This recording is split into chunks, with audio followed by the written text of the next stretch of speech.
Abrimos con esta noticia en desarrollo. La petición que hizo el presidente Trump para agregar una prueba de ciudadanía en el registro federal de votantes no puede entrar en vigor. Así lo determinó una jueza que falló a favor de una demanda por los demócratas contra la orden ejecutiva del mandatario para reformar las elecciones del país.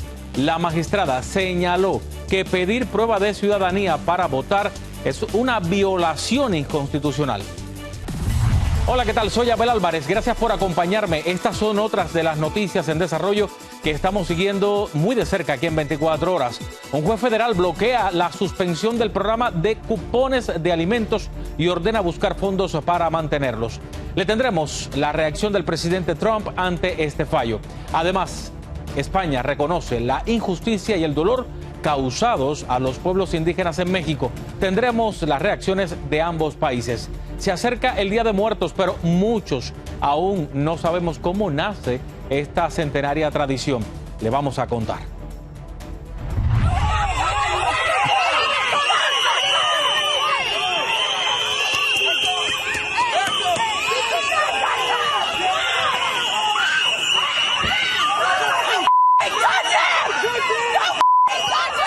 Son imágenes del caos que se desató durante un operativo federal en el vecindario de Albany Park, que terminó con 2 ciudadanos estadounidenses arrestados. Las mujeres que protestaban no pudieron evitar que oficiales sacaran del auto a un hombre a quien con violencia lanzaron al piso. Testigos afirmaron que es ciudadano americano, igual que otro arrestado cerca de ahí. Los agentes dijeron que los detuvieron porque hubo agresión contra oficiales.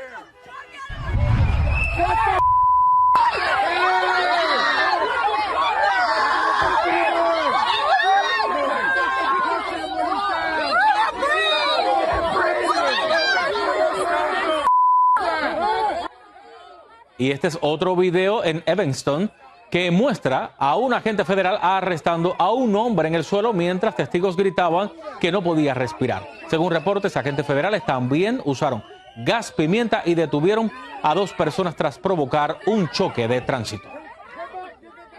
Y es que una peligrosa tendencia preocupa cada vez más en los operativos migratorios. Agentes federales ahora disparan y embisten vehículos de inmigrantes e incluso de personas que intentan intervenir. Los casos se multiplican en distintas ciudades y surge la pregunta: ¿estamos ante un nuevo patrón de redadas? Vamos hasta Los Ángeles. Fernando Mejía nos amplía. El caso más reciente ocurrió en Ontario, California, luego de una inspección rutinaria de tráfico, dijeron las autoridades. Según ellos, un hombre identificado como Carlos Jiménez intentó atropellarlos y le dispararon. Jiménez es ciudadano americano, él buscó ayuda médica y cuando fue dado de alta en el hospital fue detenido con cargos de agresión a un oficial. Pero su caso no es el único. Escenas como esas se han repetido por todo el país. Una violencia desmesurada, consideran algunos. Pareciera que la nueva táctica de las autoridades es disparar o colisionar con automóviles para detener sospechosos, como ha ocurrido en varias ocasiones. En septiembre, en un barrio de Chicago, agentes federales dispararon y mataron a un inmigrante identificado como Silverio Villegas, luego de que, según ellos, lo intentaron detener mientras manejaba y que al huir, Villegas arrastró e hirió gravemente a un agente, pero cuando se revelaron las cámaras corporales, ese mismo agente dijo que sus heridas no habían sido nada graves. Sin embargo, fue motivo para disparar y matar a una persona. Asesinatos, porque no se les puede llamar de otra manera. ICE o los departamentos sale con una historia y en unos momentos o días o horas después se desmiente. En Los Ángeles, un caso similar en donde Richard Parías, un conocido tiktokero, fue herido de bala luego de que agentes federales alegan que intentó atropellarlos. Él sobrevivió, pero enfrenta cargos graves en su contra que podrían mandarlo muchos años a la cárcel. Pero disparar no es la única maniobra peligrosa de las autoridades. Cuando ellos consideran que alguien interfiere en su labor, chocan su automóvil, como el caso de unos venezolanos en Chicago que intentaban huir, o en California con el activista Leo Martínez en Oxnard, quien la noche del incidente habló con nosotros. ¿Hubo algún temor en algún momento?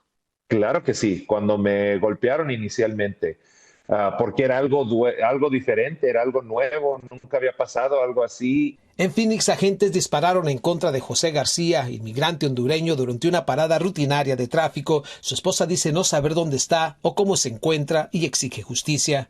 No me quieren dar información y yo necesito la información porque yo estoy sufriendo mucho. En la mayoría de estos casos, las autoridades han argumentado que la vida de sus oficiales corría peligro y que por eso actuaron de la forma en que lo hicieron, pero hasta este momento no han demostrado ni videos ni pruebas que respalden esa versión. Fernando Mejía, Noticias Estrella TV. En un fallo simultáneo, 2 jueces federales determinaron este viernes que la administración Trump debe continuar financiando el programa SNAP. Los magistrados determinaron que el gobierno tiene que usar fondos de contingencia para distribuir los beneficios del programa de alimentos más grande del país. Esto mientras dure el cierre del gobierno, que hoy cumple 31 días. Mientras tanto, el presidente Trump anunció este viernes que solicitará a los tribunales instrucciones sobre cómo puede el gobierno federal funcionar los programas de cupones. Los fallos llegan un día después que el Departamento de Agricultura planeó congelar los pagos. Ahora mire el dramático video de la sacudida que cazadores de huracanes sintieron al meterse al ojo del poderoso huracán Melissa.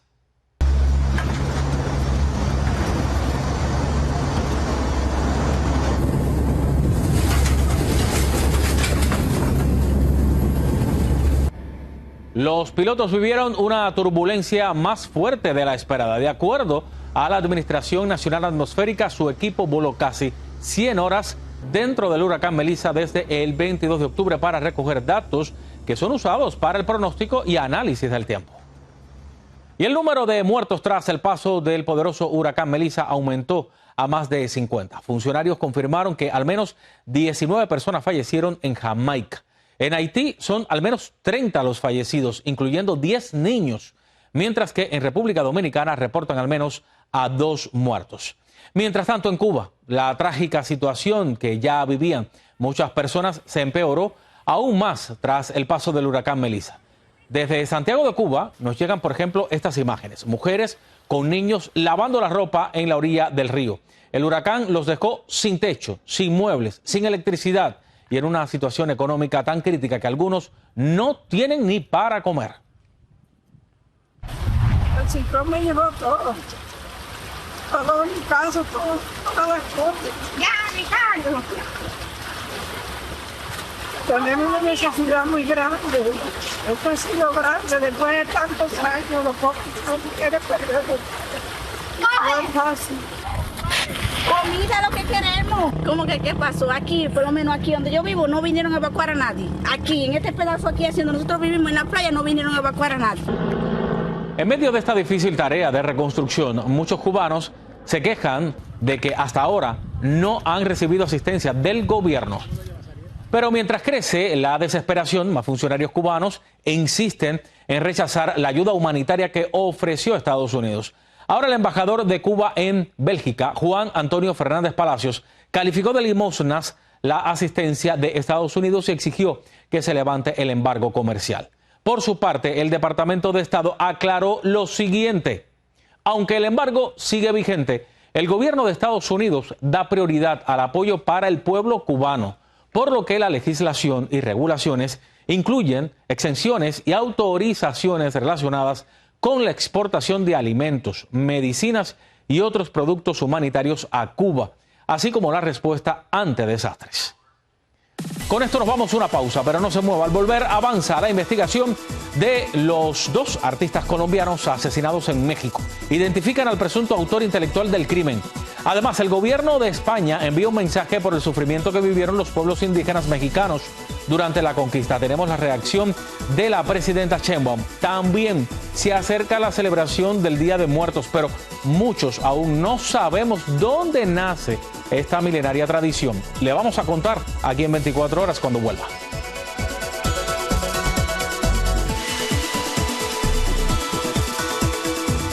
Gracias por seguir aquí en 24 horas. En México identifican a un sujeto apodado Pantera como el presunto autor intelectual del asesinato de los colombianos Byron Sánchez Salazar y José Luis Herrera Lemos. Y también se descubrieron las drogas sintéticas Tusi y Coco Chanel. Esto fue lo que informó la Fiscalía.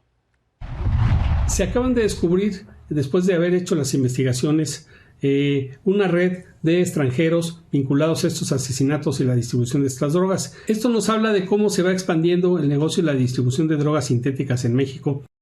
Según la investigación, el Pantera habría pagado 200,000 pesos por el doble asesinato en el marco de una disputa por la venta y control de drogas sintéticas, además de actividades de extorsión.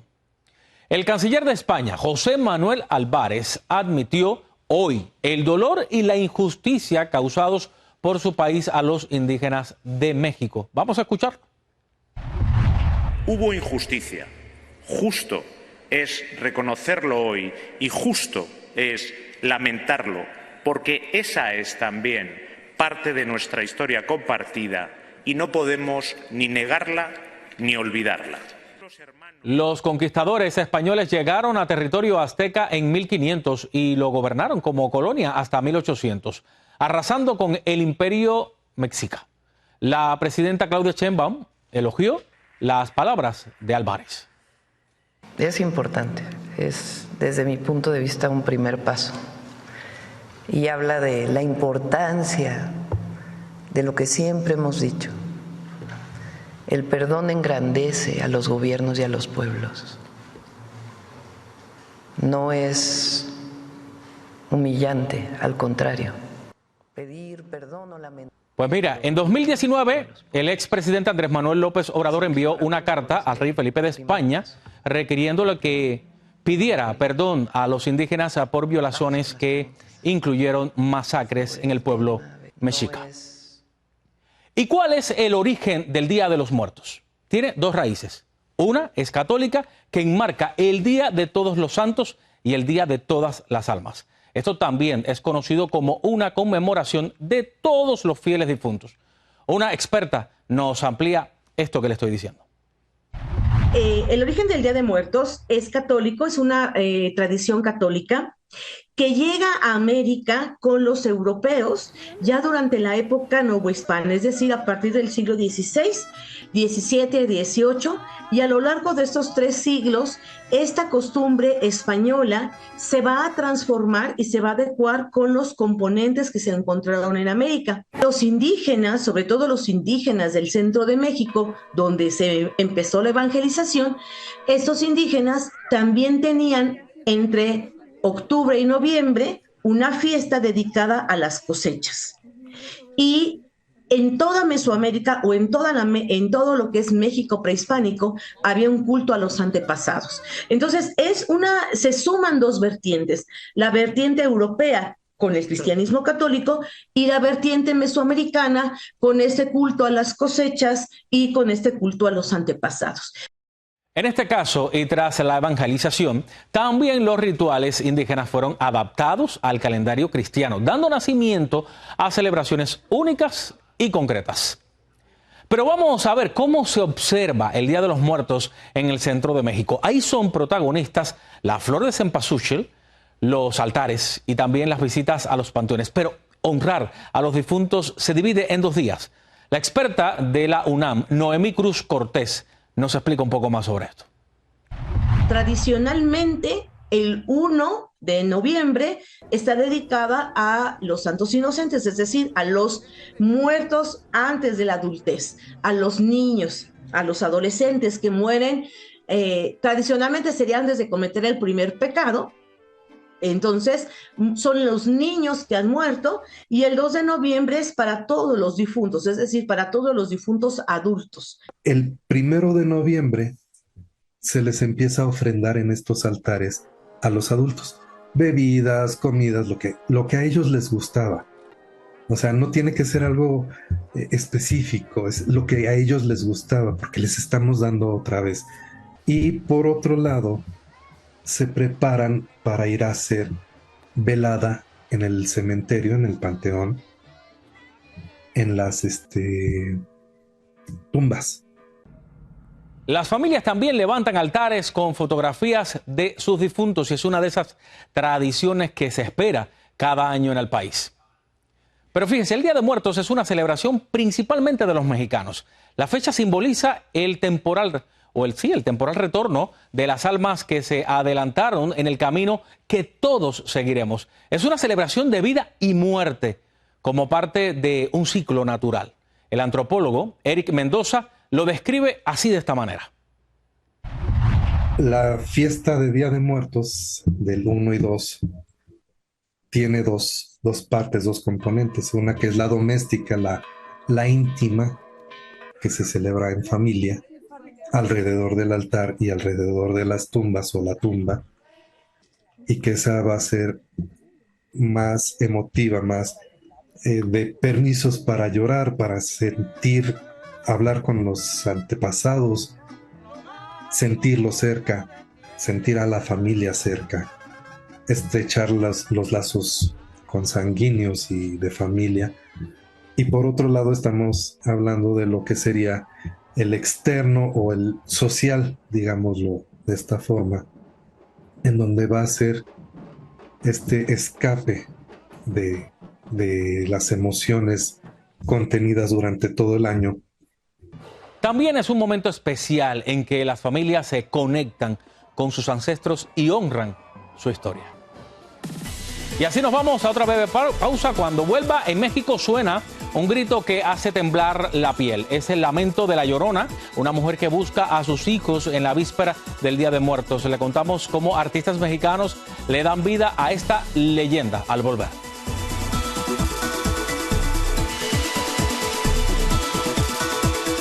En México suena un grito que hace temblar la piel. Es el lamento de La Llorona, una mujer que busca a sus hijos en la víspera del Día de Muertos. Víctor Blázquez nos cuenta cómo artistas mexicanos le dan vida a esta leyenda. En México, entre las calles y canales de Xochimilco ya se oye el grito de una mujer que al escucharlo estremece la piel. Es el de una mujer que busca a sus hijos en las vísperas del Día de Muertos.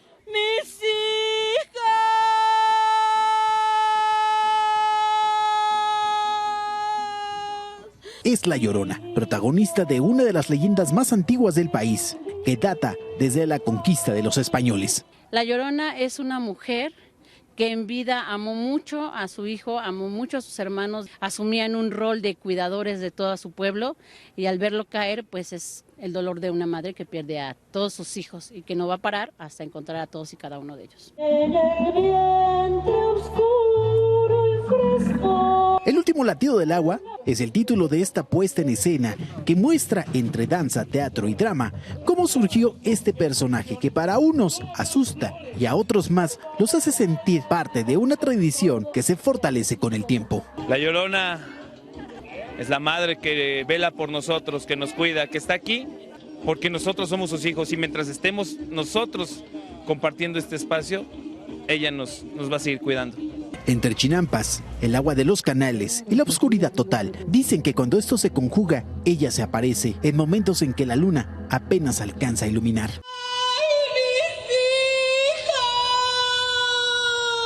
Cuando la vea o escuche su clamor, dicen, no se asuste. Es una mujer que viene a cuidar a los suyos, anunciando el encuentro entre los que ya no están y quienes los recuerdan. En pocas palabras, es el sacrificio de una mujer por sus hijos para que no sufran lo que ella sufrió. La Llorona es una de las leyendas más arraigadas en México y se presenta precisamente en temporada de muertos. Y es que se dice que su alma aún sigue en pena. En Ciudad de México, Víctor Blázquez, Noticias, Estrella TV. Bueno, pero también es Halloween y es tiempo de ponerse creativo. Y el comediante Josh Sonskis, quien solo tiene una pierna, ha usado su discapacidad para crear ingeniosos disfraces. Se ha disfrazado de galleta del hombre jengibre, como una lámpara de pie. También se vistió de Roots, de la famosa lámpara de Pixar, de microscopio y hasta de bombero. Y siempre ha causado sensación. Mírenlo nada más. Y este viernes se disfrazó como el mapa de Florida. Su pequeño hijo es un huracán y su esposa un caimán. ¿Qué le parece con esto? Ingenioso, ¿no? Y una escultura de un inodoro de oro, sí, de oro puro, titulada América será subastada por la prestigiosa casa de subastas Sotheby's. El retrete tendrá un precio de apertura de $10 millones. El inodoro, que pesa 101 kilos, es totalmente funcional y es idéntico al que se hizo famoso después de uno que fue robado del Palacio Buckingham en Inglaterra en el año 2019. La subasta tendrá lugar en Nueva York el 18 de noviembre. Y con esto vamos llegando al final. Soy Abel Álvarez. Gracias por informarse conmigo aquí en 24 horas.